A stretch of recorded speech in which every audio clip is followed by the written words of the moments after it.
Hello dear students,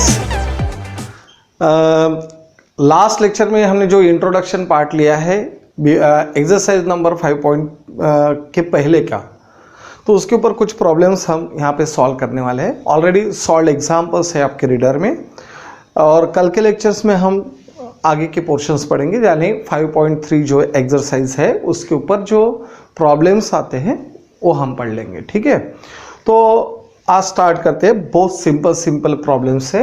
जैसे यहाँ पे first find A bar dot B bar, हमें A bar dot B bar find out करना है, और यहाँ पे क्या क्या वैल्यूज आपको दी गई है। Mod of A bar is equal to 3, mod of B bar is equal to √6 and the angle between a bar and b bar is given. That's very simple. Here the values of a bar, mod of a bar कितना है 3, mod of b bar कितना है √6, and the values of theta is equals to the angle between a bar and b bar. यदि theta है तो angle theta is equals to कितना है 45 degree. Now A bar dot B bar क्या होता है, तो mod of A bar into mod of B bar into cos of theta, ये फॉर्मूला होता है जो हमें फाइंड आउट करना है। तो मॉड ऑफ ए बार की वैल्यू कितनी है 3 इंटू √6 इंटू कॉस ऑफ 45, तो कॉस ऑफ 45 की वैल्यू होती है 1/√2। कॉस ऑफ 45 की वैल्यू कितनी होती है 1/√2। तो यहां पे कितना होगा 3 इंटू √6 इंटू 1/√2 बराबर है। तो √6 डिवाइडेड बाय √2 यदि करोगे तो आंसर कितना आएगा, that is √3। So A bar dot B bar की वैल्यू हमारी कितनी हो गई, that is 3√3, and this is the answer. ये बन गया हमारा आंसर। इतना सिंपल प्रॉब्लम है। एक्चुअली क्या क्या दिया गया है, मॉड ऑफ ए बार दिया गया था, मॉड ऑफ बी बार, और उसी के साथ ए बार और बी बार में जो एंगल है वो एंगल आपको दिया गया था। ठीक है ना बच्चों, तो ये फॉर्मूला हमने यूज किया है। जैसे ए बार डॉट बी बार क्या होता है, तो mod of A bar into mod of B bar into cos of theta. Theta आपको पता है दैट इज 45, और कॉस ऑफ 45 की वैल्यू आपको पता है दैट इज 1/√2 होती है। सो 3 इंटू √6 डिवाइडेड बाय √2, तो √6 को यदि √2 से डिवाइड करोगे तो आंसर कितना आएगा √3, and this is the answer. ठीक है, उसके बाद हम ए प्रॉब्लम लेंगे, क्योंकि ए भी प्रॉब्लम इसी फॉर्मूले के ऊपर डिपेंड है। देखो बच्चों, यहाँ पे कौन सा फॉर्मूला है, A bar dot B bar is equal to mod of A bar into mod of B bar into cos of theta. तो यहाँ पे cos of theta is equal to क्या बनेगा, that is A bar dot B bar upon mod of A bar into mod of B bar बनेगा ऐसे formula. तो ये formula हमें यूज करते हुए ये आंसर निकालना है। देखो बच्चों, बहुत सिंपल है। यहाँ पे हमें ए बार दिया गया है, क्या है, that is here the values of A bar is equals to I cap plus 2j cap minus 3k cap, और the values of b bar is equals to what, 3i cap minus j cap plus 2k cap। ये बन गया हमारा b bar। Find the angle between the vectors, हमें angle चाहिए ये दोनों vectors का, तो हमें इसे अलग से कंसीडर करते हैं। Let m bar is equals to 2a bar plus b bar, and n bar is equals to हम कंसीडर करते हैं a bar plus twice b bar। Okay, देखो बच्चों यहाँ पे क्या हुआ, a bar दिया गया है, b bar दिया गया है, और ये दोनों वेक्टर जो है इनमें जो एंगल फॉर्म होता है वो हमें निकालना है। तो m बार और n बार हमने कंसीडर किया है। 2a बार यानी 2 into I cap plus 2j cap minus 3k cap plus b bar क्या है, तो b बार है 3i cap minus j cap plus 2k cap. इसे हम सिंप्लीफाई करते हैं, 2i cap plus 3i cap यानी कितना i कैप बन गया 5i कैप। 2 2 जा 4, 4 माइनस 1 कितना हो गया 3, सो 3j कैप। 2 3 जार 6 minus 6 plus 2 minus 6 plus 2 minus 4k क्या, तो ये बन गया हमारा m bar, and the values of n bar is equal to what, N bar is equals to A bar यानी I cap plus 2 J cap minus 3 K cap plus 2 into B bar 3 I cap minus J cap plus 2 के cap बराबर है। तो यहां पे 1 plus 6 कितना होता है 7 आई कैप, 2 माइनस 2 कितना होगा 0, ठीक है 0 तो लिखना नहीं है, माइनस 3 प्लस 4 यानी प्लस के कैप, माइनस 3 प्लस 4 कितना हो गया प्लस 1। तो this is N bar and this is N bar. यदि आप एन बार और एन बार ये दोनों में की वैल्यू आप निकालोगे, दोनों में जो एंगल होता है वो यदि निकालोगे तो ऑटोमेटिकली ये दोनों वेक्टर का एंगल बन जाएगा हमारा।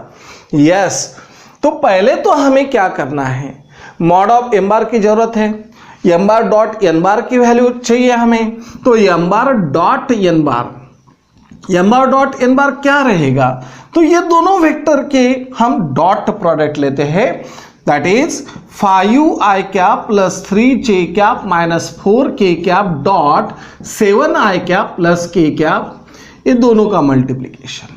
5 7 जार कितना होता है 35, 3 इंटू 0 कितना होगा 3 इंटू 0 यानी 0, तो 0 लिखना नहीं है हमें, माइनस 4 इंटू 1 कितना हो गया माइनस 4, तो यहां पे आ गया 31, कितना हो गया 31। M bar dot N bar की वैल्यू बाद में हमें फाइंड आउट करना है मॉड ऑफ एम बार।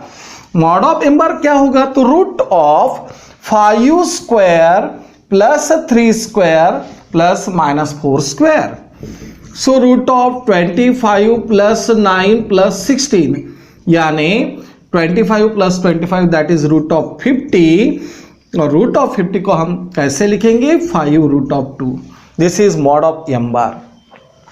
अभी mod of N bar find out करना है, mod of M bar modulus of N bar, तो एन बार कितना रहेगा root of 7 square plus 1 square यानी रूट ऑफ कितना होगा फिर से यहाँ पे 50 बराबर है, तो यहाँ पे 5 root 2, this is mod of N bar. Let theta be the angle between, theta be the angle between m bar, that is m bar क्या है 2a bar plus b bar and n bar that is equals to a bar plus 2b bar, ठीक है। ये दोनों vector में जो angle form हुआ है दैट इज थीटा, और हमें अभी थीटा निकालना है। तो now by using the formula cos of theta is equals to m bar dot n bar divided by mod of m bar into mod of n bar होगा ऐसे formula. तो m bar dot n bar कितना है, तो m bar dot n bar है 31, और यहां पे mod of m bar कितना है, तो 5 रूट 2 इंटू 5 रूट 2 बराबर है, तो 31 5 5 जार 25 root 2 into root 2 that is 2 यानी 25 2 जार कितना हो गया 50, तो ये बन गया हमारा 31 upon 50। This is the value of cos of theta, but we want theta, so cos को ट्रांसफर कर दूं, तो cos inverse of 31 upon 50 and this much is the answer, ये बन गया हमारा आंसर। इतना सिंपल प्रॉब्लम है। देखो बच्चों यहाँ पे और यहाँ पे ये दोनों प्रॉब्लम में हमने सेम फॉर्मूला यूज किया है, कौन सा डॉट प्रोडक्ट का यानी स्केलर प्रोडक्ट का। ए बार डॉट बी बार क्या होता है, mod of A bar into mod of B bar into cos of theta होता है। So cos of theta is equal to क्या होगा, तो A bar dot B bar upon mod of A bar into mod of B bar होगा। ठीक है बच्चों, अब यहाँ पे क्या हुआ था, जैसे ये दोनों वेक्टर के एडिशन करके एक नया वेक्टर फॉर्म किया था आपने, फिर से ये दोनों वेक्टर के एडिशन करके फिर से नया वेक्टर फॉर्म किए थे। तो इतना सारा लिखने के लिए हमने क्या किया है, इसे यम कंसीडर किया है और इसे एन बार कंसीडर किया है। हमें जो जरूरत पड़ती है जैसे M bar dot N bar की, तो हमने यहाँ पे M bar dot N bar find out किया है, बाद में मॉड ऑफ एम बार, बाद में मॉड ऑफ एन बार, और वैल्यूज पुटअप करके हमने आंसर निकाला है। इतना सिंपल प्रॉब्लम है। नेक्स्ट सेकेंड प्रॉब्लम देखो, अभी यहाँ पे क्या क्या निकालना है, find out A bar dot B bar. पहले A bar dot B bar find out करना है, बाद में ए बार और बी बार में जो एंगल है वो फाइंड आउट करना है, बाद में स्केलर प्रोजेक्शन। लास्ट लेक्चर में हमने देखा ये पॉइंट, प्रोजेक्शन किस तरीके से होता है, हमारी यदि शैडो होती है तो हो गया हमारा प्रोजेक्शन। तो scalar projection of A bar in the direction of B bar, और बाद में वेक्टर पोजीशन निकालना है, प्रोजेक्शन निकालना है of B bar on A bar. तो ये फॉर्मूला हमें पता होना जरूरी है, दैट इज इंपॉर्टेंट। तो यहां पे क्या दिया गया है वो पहले लिखते हैं। Here you to given A bar, A bar क्या है, तो ए बार है 3i cap plus 4j cap minus 5k cap, and B bar is equal to what, 3i cap minus 4j cap minus 5k cap. ये हमारे दो vectors है। Then first A bar dot B bar 3i cap plus 4j cap minus 5k cap, minus कितना है 5k cap, dot है 3i cap minus 4j cap minus 5k cap. तो यहां पे क्या होगा, 3 इंटू 3 कितना 9, 4 इंटू माइनस 4 कितना होगा माइनस 16, माइनस 5 इंटू माइनस 5 तो कितना होगा, that is plus 25। So 9 minus 16 plus 25, answer कितना आएगा 9 माइनस 16, यहाँ पे 25 माइनस 9 यानी 16 यानी 9, 9 प्लस 9 कितना होगा 18, 9 माइनस 16 कितना है, दैट इज माइनस 7 और 18। This is A bar dot B bar, ये बन गया हमारा ए बार डॉट बी बार। अभी क्या चाहिए, the angle between A bar and B bar, A bar और बी बार में का एंगल चाहिए हमें second. Let theta be the angle between, theta be the angle between A bar and B bar, A bar और B bar में का जो angle है that is theta. So cos of theta आपको फॉर्मूला पता है, cos of theta is equal to क्या होगा, तो cos of theta is equal to A bar dot B bar upon mod of A bar into mod of B bar होगा, बराबर है बच्चों। तो ए बार डॉट बी बार कितना है 18, मॉड ऑफ ए बार की वैल्यू क्या रहेगी 3 square plus 4 square plus minus 5 square, हो गया इसे, into root of mod of B bar की वैल्यू होगी 3 square plus minus 4 square plus minus 5 square, ठीक है। तो देखो बच्चों यहां पे क्या होता है 18, ये कितना हो गया 9 प्लस 16 प्लस 25 यानी रूट ऑफ 50 इंटू कितना हो गया रूट ऑफ 50। तो यहां पे आंसर कितना आएगा 18 upon 50, that is 2 9s are 18 और 2 25s are, this is the value of cos of theta. हमें केवल थीटा चाहिए, so theta is equal to cos inverse of 9/25 and this much is the answer. ये बन गया हमारा सेकेंड आंसर, ठीक है बच्चों। अभी थर्ड में क्या पूछा गया आपको, the scalar projection, scalar projection आपको फॉर्मूला पता होना जरूरी है। The scalar projection, the scalar projection of a bar in the direction of b bar, okay। तो projection of the scalar projection, scalar और वेक्टर इस तरीके के दो प्रोजेक्शन होते हैं। तो scalar projection of A bar in the direction of B bar क्या होगा फॉर्मूला, तो A bar dot B bar upon mod of B bar होगा। देखो बच्चों लास्ट लेक्चर में the projection of B bar on A bar के बारे में बोला था, अभी क्या है ए बार का प्रोजेक्शन बी बार पे है। तो ऐसे वक्त फॉर्मूला क्या बनेगा A bar dot B bar upon mod of B बार।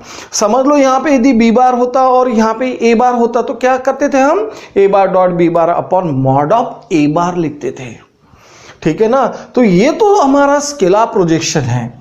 अभी देखो बच्चों यहाँ पे A bar dot B bar की वैल्यू आपको पता है दैट इज 18, और मॉड ऑफ बी बार कितना है, तो मॉड ऑफ बी बार है root of 3 square plus minus 4 square plus minus 5 square. तो 18 डिवाइडेड बाय रूट ऑफ हो गया हमारा 50, तो यहाँ पे 18 डिवाइडेड बाय रूट ऑफ 50 यानी 5 रूट 2, और 18 को यदि हम रूट 2 से डिवाइड करेंगे तो आंसर आएगा 9 रूट 2 डिवाइडेड बाय 5, आंसर कितना आएगा 9√2 divided by 5. This is the scalar projection of A bar in the direction of B bar हो गया है. अभी चाहिए हमें the vector projection of B bar on B bar along A bar चाहिए. Fourth number क्या चाहिए? Fourth the vector projection of B bar on A bar is equal to, क्या फॉर्मूला है? वेक्टर प्रोजेक्शन चाहिए, इसके पहले हमने स्केलार निकाला है तो रियल नंबर के फॉर्म में आंसर आ गए. और यदि हमें वेक्टर प्रोजेक्शन चाहिए तो फॉर्मूला क्या रहेगा? A bar dot B bar into क्या रहेगा? A bar upon mod of A bar square. देखो आपको पता होगा, जैसे यहां पे A bar dot B bar upon mod of A bar लिखेंगे हम projection of B bar on A bar, तो यहां पे A bar dot B bar upon mod of A bar लिखेंगे. और यहां पे यदि वेक्टर चाहिए तो ए कैप से मल्टीप्लाई करेंगे, और ए कैप से मल्टीप्लाई यदि करेंगे तो क्या होगा? यहां पे ए कैप यानी होता है A bar upon mod of A bar होता है. तो फॉर्मूला क्या बन जाएगा हमारा? A bar dot B bar into A bar upon mod of A bar square. ये फॉर्मूला बन जाएगा हमारा. हमने ये फॉर्मूला लिखा है. देखो बच्चों, ए बार डॉट बी बार कितना है? 18. ए बार कितना है? तो ए बार है 3i cap plus 4j cap minus 5k cap. ये बन गया हमारा ए बार. और mod of A bar square, देखो बच्चों यहां पे mod of A bar square तो यही से लेते हैं हम. Mod of A bar square यानी root of 3 square plus 4 square plus minus 5 square. तो यहां पे 18 into 3i cap plus 4j cap minus 5k cap divided by root of 50 whole square. और रूट ऑफ 50 होल स्क्वायर यानी कितना होगा? 50. तो 18 into 3i cap plus 4j cap minus 5k cap divided by 50. Then 2 9s are 18, 2 25s are 50 into 3i cap plus 4j cap minus 5k cap and this much is the answer. ये बन गया हमारा answer. इतना simple है, कुछ hard है ये problem? कुछ भी नहीं है, सिर्फ यहाँ पे फॉर्मूला पता होना जरूरी है. देखो बच्चों, अभी थर्ड नंबर का problem. Find the values of A. हमें ए की वैल्यू चाहिए फॉर विच द वेक्टर हमें दिए गए है. पहले तो परपेंडिकुलर है और दूसरा पैरेलल है. तो देखो पहले कंडीशन में पहले तो हम क्या करते हैं? Let A bar is equal to देखो अभी यहाँ पे पी बार लेते हैं, चलेगा? P bar is equal to क्या लिए हैं? तो 3i cap plus 2j cap plus 9k cap. And Q bar is equal to हम लेते हैं जैसे i cap plus aj cap plus हो गया 3k कैप. देखो बच्चों यहाँ पे a की वैल्यू निकालना है, इसलिए हमने वेक्टर को चेंज किया है, पी बार और क्यू बार के फॉर्म में लिया है. पहली कंडीशन क्या है? First condition here since P bar is perpendicular to Q bar, P bar Q bar को परपेंडिकुलर है. यहां पे इस तरीके से हम लिखेंगे P bar is perpendicular to Q bar. यदि ऐसा है तो P bar dot Q bar क्या रहेगा?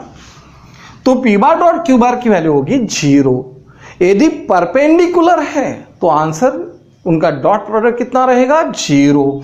तो यहां पे P bar dot Q bar यानी 3i cap plus 2j cap plus 9k cap dot i cap plus j cap aj cap plus 3k cap is equal to 0. तो यहां पे क्या होगा? 3 into 1 plus 2 into a plus 9 into 3 is equal to 0. तो 3 plus twice A plus 27 is equal to 0. So twice A is equal to 27 plus 3 कितना होता है? 30. उधर ट्रांसफर कर दो -30. तो ये की वैल्यू कितनी बन गई हमारी? That is -15. This is our answer. ये बन गया हमारा आंसर. कब? जब पी बार और क्यू बार एक दूसरे को परपेंडिकुलर है. परपेंडिकुलर कब रहेंगे? जब उनका डॉट प्रोडक्ट 0 रहेगा तब वो परपेंडिकुलर रहेंगे. बाद में नेक्स्ट पैरेलल है. तो सेकंड नंबर में हम कहते हैं जैसे since A bar is parallel to B bar, A bar यदि बी बार को पैरेलल है तो ये कंडीशन क्या रहेगी, तो इनके जो कोएफिशिएंट्स है उनका रेशो सेम होगा। कोएफिशिएंट का रेशो कैसे रहेगा, सेम। ओके, तो यहां पे रहेगा 3/1। देखो बच्चों यहां पे 3 आई कैप का कोएफिशिएंट 3 है और यहां पे कितना है 1, तो 3/1 is equal to 2/a is equal to 9/3। ठीक है ना, तो आंसर क्या आएगा, 2/a इज इक्वल टू 9/3 का भी मतलब क्या होता है 3/1। So thrice a is equal to 2, तो answer a is equal to 2/3। Answer कितना आ गया, a इज इक्वल टू 2/3 जब पैरेलल होगी और यहां पे क्या है, परपेंडिकुलर है। तो ये सब प्रॉब्लम्स हमने इस तरीके से सॉल्व किए, ये सॉल्व एग्जाम्पल में है।